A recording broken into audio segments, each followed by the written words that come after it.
sometimes when prime ministers are in that position, they do dig in, they do find extra reserves, and they do come out swinging, a bit like Rishi Sunak did today.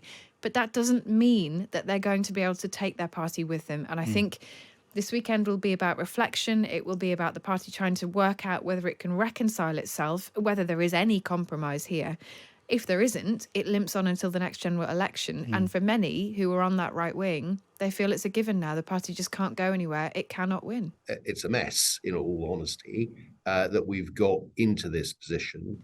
The Rwanda scheme always had very substantial legal risks. And once the Supreme Court had determined that Rwanda was not a safe country, then I think you were always going to struggle. But the demands that have come from one wing of the party to essentially be prepared to rip up every bit of international law, including our membership of the European Convention on Human Rights, is such an extreme set of positions that would have very detrimental effects on the UK's standing in a whole manner of areas, would cause great problems in Northern Ireland. And we learned yesterday that, in fact, the Rwandan government would walk away from the deal if we were to go for the full fat option, because they would see that as a clear breach of international law, and they wouldn't want to be associated with it. And I think that's a sort of pretty poor state of affairs when the UK government is essentially being constrained by a Rwandan government that our Supreme Court thought did not respect the rule of law as it should do. So it's a pretty difficult situation, and I can see why. I mean, clearly some on the right are worried that this doesn't go far enough, even though they now know that they could go further and the Rwandan deal would collapse entirely. But I think there should be other Conservative MPs who are looking at this feeling a bit queasy, frankly, about the attack on international law. I think Rwanda maybe is worth a try, but you've then run up against the Supreme Court issue, whether it is worth paying the price of ripping up every bit of international law that applies in these circumstances, or almost every bit of international law that applies, I think is really quite a tough question. I think if I was a Conservative MP, and I think there probably are Conservative MPs who have some sympathy with that view, who are going to be looking very closely at the various legal arguments that are made between now and Tuesday.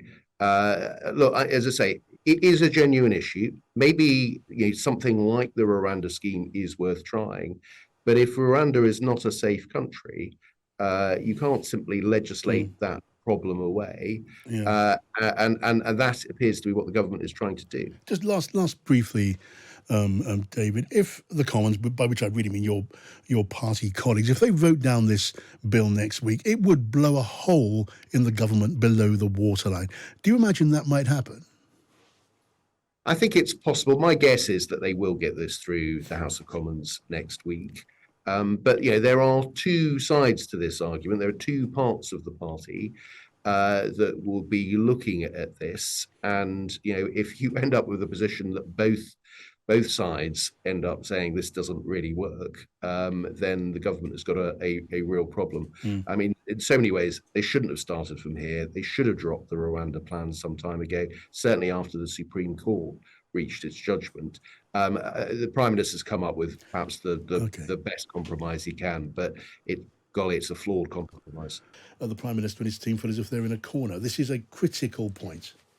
Yeah, it is. Politically, it's a critical point because the Conservative Party now are more deeply split than I think they have been for quite some time. And who thought we'd be saying that again as quickly as we are? I mean, it was a real visual example yesterday in the House of Commons because on the one side of the House, you have the right wing of the party who want Rishi Sunak to go further. They would like him to have been a little bit clearer on the ECHR in this bill. He says he obviously can't do that.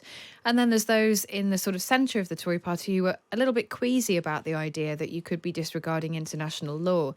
The Prime Minister is trying to strike a middle ground here by saying it does still accept that international law exists, but there is a way for us to make sure it doesn't get bogged down in the courts. And to those who fear that the Rwanda plan will never literally get off the ground, the Prime Minister is saying it's this or nothing else. There is no alternative. Labour will not have any kind of plan that would see a similar scheme. And he is saying that there needs to be a UK-based deterrent. I think the political problem is one thing. The bigger problem, in a way, is immigration policy. I mean, the numbers of people coming into the country via small boats. We had some new numbers yesterday, for example. On one day last week, we had over 500 people in 11 boats coming to the UK, and we are in the depths of winter now. So we're still talking about quite significant numbers. The Prime Minister has done something to try and reduce them by striking a deal with Albania. But the reality is he does need to get a grip of this, because he has promised that he will. And even if he can persuade his party to stick with him, if he gets it through second reading next week, even if he eventually gets it through the House of Lords, which is not a given, it still has to work as a policy for it to be viable. And we've got big questions about how many people will ever be sent to Rwanda and if it will be enough. Yeah, I mean, you negotiate one obstacle and there's a bigger one just down the track, not very far away all the time. Now, the mood in the party, obviously the Conservative Party, the government, Rishi Sunak is in a very deep hole. Is the mood in Team Sunak, as you read it? Do they feel they can clamber out of this one, even if they tumble into another one in a couple of weeks? What's their mood now? They've really dug in. They feel, I mean, they felt like the press conference today was Sunak in one of the best modes that he has, which is combative but not snipey. You know, he's often been accused of losing his temper. I think they felt that the way that he came across today was angry and frustrated. And actually that is probably how many people feel listening to some of the numbers of people who arrive in the UK illegally. So I think they felt that he struck the right tone. And he was, to be fair, I was in the room, he was fairly combative. He was very across the detail, as he always is, but he was determined that there is no alternative here. And remember that Robert Jenrick and Rishi Sunak are friends. So for the Prime Minister to have to say that his friend is wrong, it shows you how convinced he is that he is right here. But no matter what the Prime Minister says, he was never going to be able to knit the party back together after some of the turmoil that it's been through in the last couple of years. I think that was very clear. I think there's been some frustration over bringing back David Cameron, and that has sparked more concern on the right of the party about whether or not Rishi Sunak really is one of them, whether he gets it, whether, for example, James Cleverly, the new Home Secretary, gets it. And while that fear exists, and while those people are part of a group who think that they might lose their seats, that puts him in a really precarious position. And sometimes when Prime Ministers are in that position, they do dig in, they do find extra reserves, and they do come out swinging, a bit like Rishi Sunak did today. But that doesn't mean that they're going to be able to take their party with them. And I think this weekend will be about reflection. It will be about the party trying to work out whether it can reconcile itself, whether there is any compromise here. If there isn't, it limps on until the next general election. And for many who are on that right wing, they feel it's a given now. The party just can't go anywhere. It cannot win. Yeah, I mean there was that moment last time. There was a change of government. I don't just mean a change of Prime Minister, but a change of government. There was a feeling at the tail end of that Conservative administration that they were exhausted and the party was unleadable. I mean, the question now is, have we come to that?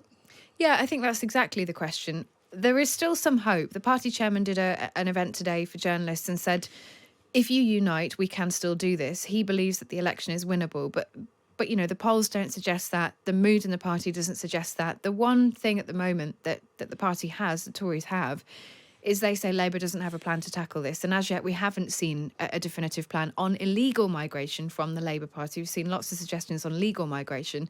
And I think they believe that in an election that would come out, it would come to the fore. But whether it would be enough, I mean, I think that's another question entirely.